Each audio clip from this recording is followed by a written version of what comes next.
Okay, Dan. What's the deal? Retooling Detroit. First, who's retooling? Well, let me tell you. I'm just reading. I'll just read a little here. See, the setup is that the bailouts that are happening with the big three.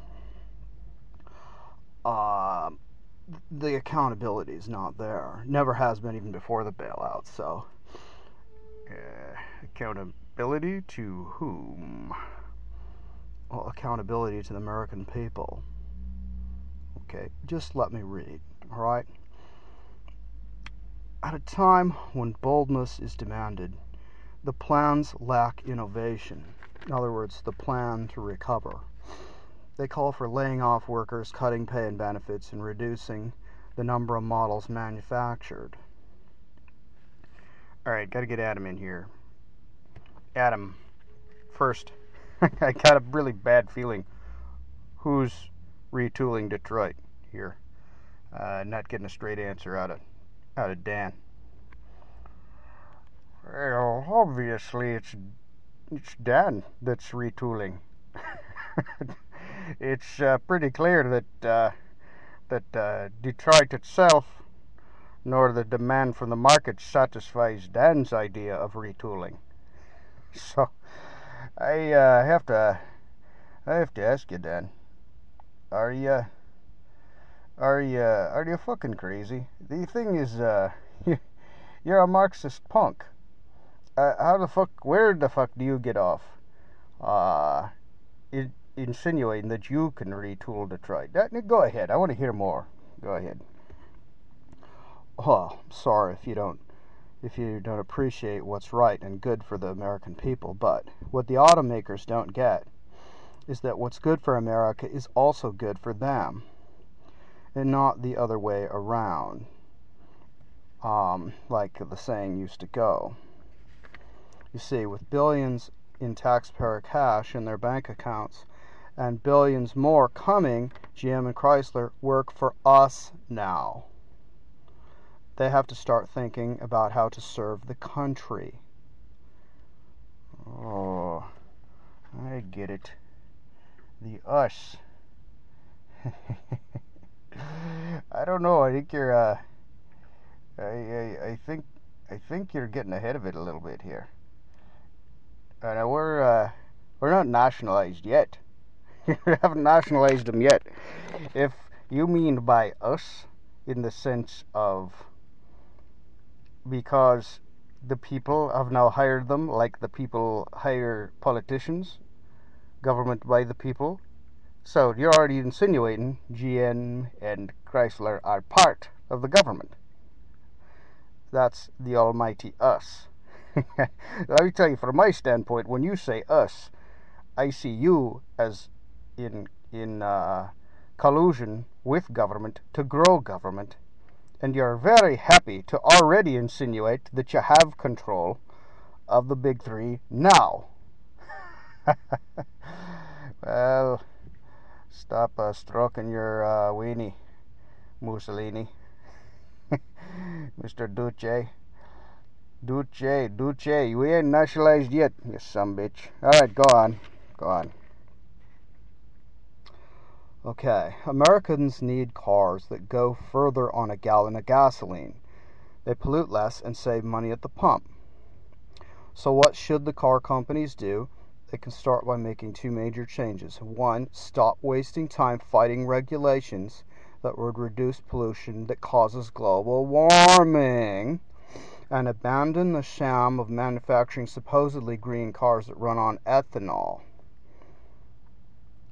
Clean cars. That's what truly clean cars are going to be more advanced in technology, but only if we can ban the internal combustion engine as it is today. That's me improvising, not actually in my article. All right, I see where you're going. So, what if I decided? I'm assuming you're a tofu eater, not a big red meat guy. What if I decided that tofu really wasn't good for you, that red meat was, and I forced you to eat the red meat and took your tofu away, would you be annoyed? You see, it doesn't. You don't like it when it comes your way, do you? You like to make the world in the form that you want to see it in. The regulations you're talking about drive cost up, and they also reduce the power. They reduce the performance that people want. Now, who the fuck are you to say what performance is and what people want? You don't know. People want a variety of things. Some people may want a nice, clean, little gutless piece of shit that you want. But most people want something that can accelerate and that'll protect them in an accident and can haul shit. You see, but that's not what you want. So you're making the logical error. Go ahead. Explain the difference between want and need to me, because I kind of know where you're going with it. Look, it doesn't matter what Americans want. It matters what Americans need. And they need what I want, coincidentally. Yeah, I thought so.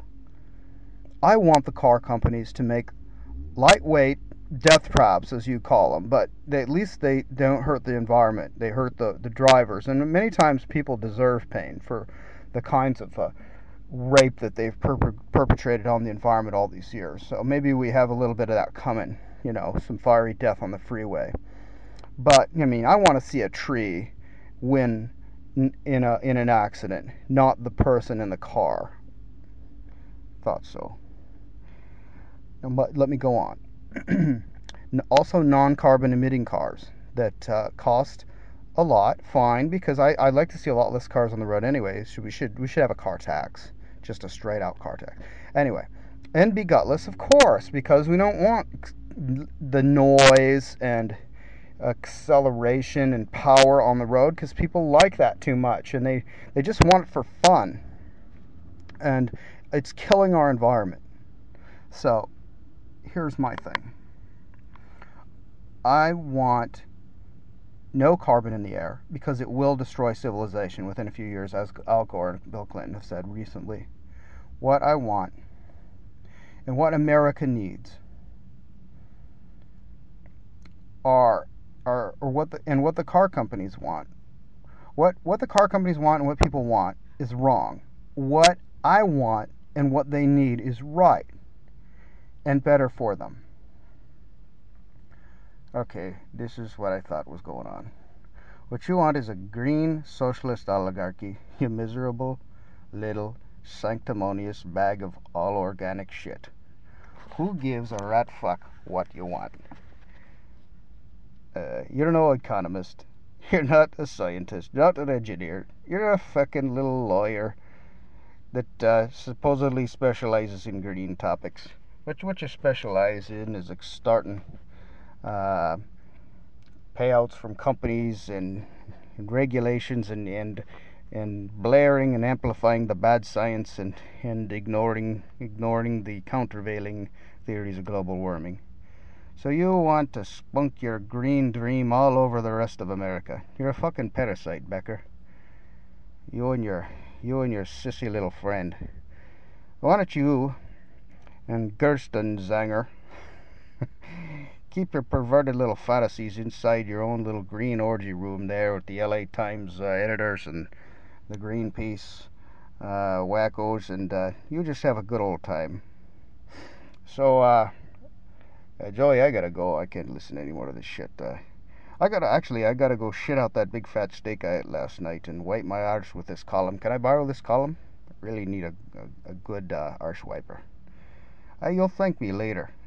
The unseen hand has bitch-slapped you today, Becker. And it might hurt, but it's good for you. I know what's better for you than you do. Smith out.